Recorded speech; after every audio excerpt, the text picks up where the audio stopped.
ওং নমো ভগবতে বাসুদেবায়। জয় শ্রীকৃষ্ণ। রাধে রাধে। বন্ধুরা, আজ 8ই ফেব্রুয়ারি 2025, 25শে মাঘ, শনিবার।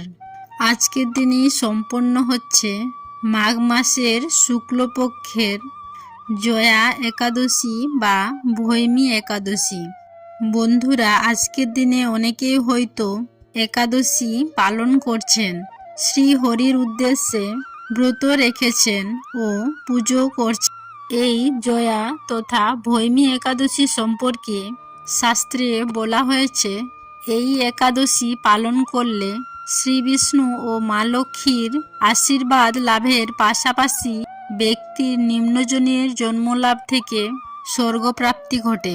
যদি কেউ কোনো কারণে এই একাদশী ব্রত পালন করতে নাও পারেন, কেবলমাত্র এই জয়া তথা ভৈমী একাদশী ব্রত কথাটি শ্রবণ করে শ্রী হরির উদ্দেশ্যে আজকের দিনে একটি প্রদীপ প্রজ্বলন করতে পারেন। তাতেও এই একাদশীর ব্রতের পূর্ণ ফল অনেকাংশেই লাভ করা যায়। তাই যারা একাদশীর ব্রত পালন করছেন তারা নিশ্চয় জানেন যে একাদশীর ব্রত তখনই সুসম্পন্ন হয় যখন সেই একাদশীর ব্রত কথাটি শ্রবণ করা হয়। যারা কোনো কারণে এই একাদশীর ব্রতটি পালন করতে পারছেন না, তারা আজকের দিনে একবার হলেও এই জয়া তথা ভৈমী একাদশীর ব্রত কথাটি শ্রবণ করুন। আশা করছি দর্শক বন্ধুরা, এই ব্রত কথাটি শ্রবণ করে আপনাদের ভালো লাগবে। শুরু করছি জয়া তথা ভৈমী একাদশীর ব্রত কথা। হে কৃষ্ণ করুণা সিন্ধু দীনবন্ধু জগৎপথে গোপেশু গোপিকাকান্ত রাধাকান্ত নমস্তুতে। জয় শ্রীকৃষ্ণ। রাধে রাধে। মাঘী শুক্লপক্ষিয়া জয়া একাদশীর ব্রত মাহাত্ম্য ভবিষ্যোত্তর পুরাণে যুধিষ্ঠির শ্রীকৃষ্ণ সংবাদ রূপে বর্ণিত আছে। যুধিষ্ঠির বলিলেন, হে কৃষ্ণ, আপনি কৃপা করে মাঘ মাসের শুক্লপক্ষের একাদশীর সবিশেষ বর্ণনা করুন। ভগবান শ্রীকৃষ্ণ বলিলেন, হে মহারাজ, মাঘ মাসের শুক্লপক্ষের একাদশী জয়া নামে প্রসিদ্ধ। এই তিথি সর্বপাপ বিনাশিনী, সর্বশ্রেষ্ঠা, পবিত্রা, সর্বকাম ও মুক্তিপ্রদায়িনী। এই ব্রতের ফলে মানুষ কখনো প্রেতত্ব প্রাপ্তি হয় না। এই একাদশীর নিম্নরূপ উপাখ্যান শোনা যায়। এক সময় স্বর্গলোকে ইন্দ্র রাজত্ব করছিলেন। সেখানে অন্য দেবতারাও বেশ সুখেই ছিলেন। তারা পারিজাত পুষ্প শোভিত নন্দন কাননে অপ্সরাদের সাথে বিহার করতেন।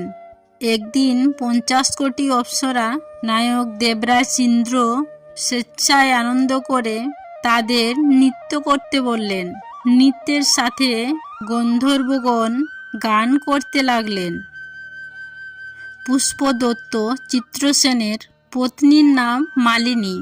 পুষ্পবন্তী নামে তাদের এক কন্যা ছিল। এই মাল্যবান পুষ্পবন্তীর রূপে মুগ্ধ হয়েছিল। পুষ্পবন্তী পুনঃ পুনঃ কটাক্ষ দ্বারা মাল্যবানকে বশীভূত করেছিল। ইন্দ্রের প্রতিবিধানের জন্য তারা দুজনেই নৃত্য গীতের দ্বারা সেই সভায় যোগদান করেছিল, কিন্তু একে অপরের প্রতি আকৃষ্ট থাকায় উভয়েরই চিত্ত বিভ্রান্ত হয়েছিল। সেখানে তারা পরস্পর কেবল দৃষ্টিবদ্ধ অবস্থায় দাঁড়িয়েই থাকল। ফলে গানের ক্রমবিপর্যয় ঘটল। তাদের এই রকম তালমান ভঙ্গ ভাব দেখে তারা যে পরস্পর কামাসক্ত হয়েছে, দেবরাজ ইন্দ্র তা বুঝতে পারলেন। তখন ক্রোধবশে তিনি তাদের অভিশাপ দিলেন। বললেন, হে মূর্খ, তোমরা আমার আজ্ঞা লঙ্ঘন করেছ। তোমাদের ধিক, এখনই তোমরা পিশাচযোনি লাভ করে মর্ত্যলোকে নিজ দুষ্কর্মের ফল ভোগ করো। ইন্দ্রের অভিশাপে তারা দুজন দুঃখিত মনে হিমালয় পর্বতে বিচরণ করছিল। পিশাচত্ব প্রাপ্ত হওয়ায় তারা অত্যন্ত দুঃখ ভোগ করতে লাগল।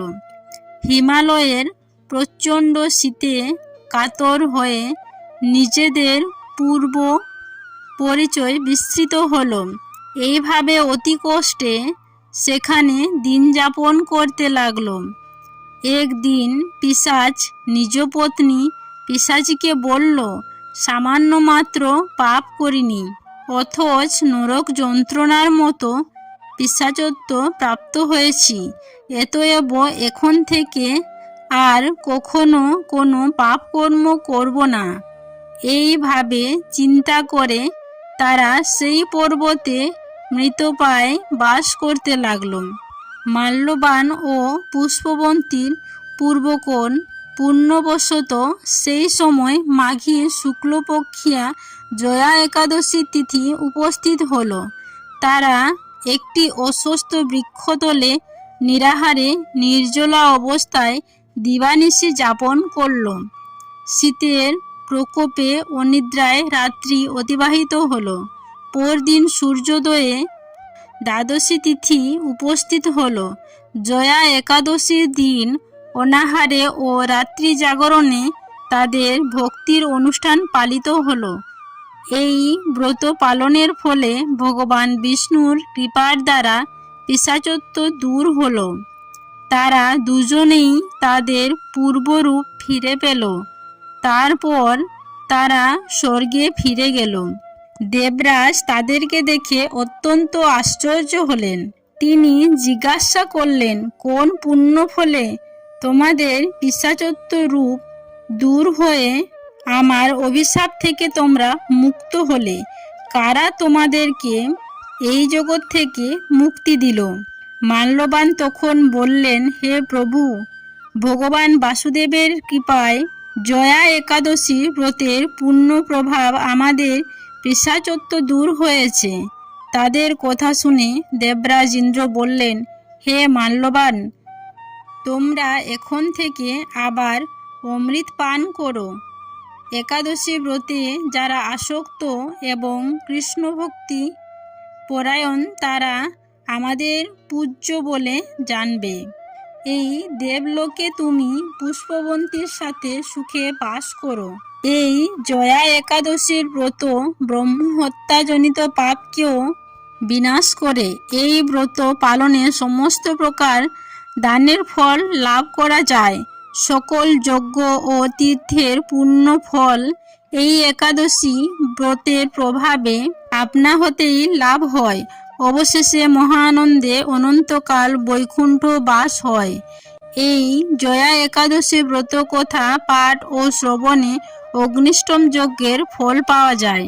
হরে কৃষ্ণ কৃষ্ণ কৃষ্ণ হরে হরে, হরে রাম রাম রাম হরে হরে।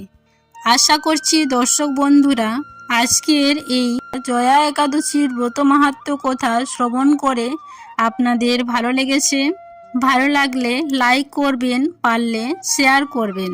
কোনো প্রশ্ন বা মতামত থাকলে নিচের কমেন্ট বক্সে অবশ্যই জানাবেন। সকলেই ভালো থাকুন, সুস্থ থাকুন, এই কামনা করে আজকের এই ভিডিওটি আমি এখানেই শেষ করলাম। নমস্কার ও ধন্যবাদ। ঈশ্বর আপনাদের মঙ্গল করুক।